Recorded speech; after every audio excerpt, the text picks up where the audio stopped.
নমস্কার, কেমন আছো সবাই? আজকে সোমবার, সকাল এখন 10টা বাজে। স্নান করে পুজো দিয়ে রান্নাঘরে চলে এসেছি। বাবা বলল নাকি সকাল সকাল কোথাও বেরোবে, তো আমাকে বললো একটুখানি সিদ্ধ ভাত করে দিতে। তো এখানে আমার সিদ্ধ ভাত হয়ে গেছে। এখানে ভাত রয়েছে, আলু সিদ্ধ দিয়েছি, ঢেঁড়স সিদ্ধ দিয়েছি, একটুখানি কাঁচা লঙ্কা রয়েছে, আর কাঁকরোল ছিল, তো কাঁকরোল ভাজা করে দিয়েছি। বাবা খেতে বসে গেছে, তো আমাকে বললো একটুখানি পাঞ্জাবিটা প্রেস করে দিতে। তো এখানে আমি এসেছি পাঞ্জাবি প্রেস করতে।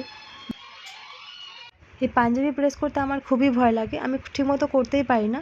বাকি শাড়ি বা অন্য কিছু কাপড় থাকলে আমি ঠিক করে দিই, কিন্তু এই পাঞ্জাবিটা আমার দ্বারাই হয় না, আমি করতে পারি না। বুঝতেই পারি না কীভাবে করতে হয়, আর কাপড়টাও থাকে অনেক সফট, তো একটু অনেকটাই ধ্যান দিতে হয়, তা নাহলে আবার জ্বলে যাওয়ার ভয় থাকে। তো যাই হোক, যেটুকু পারি সেটুকু করে দিলাম।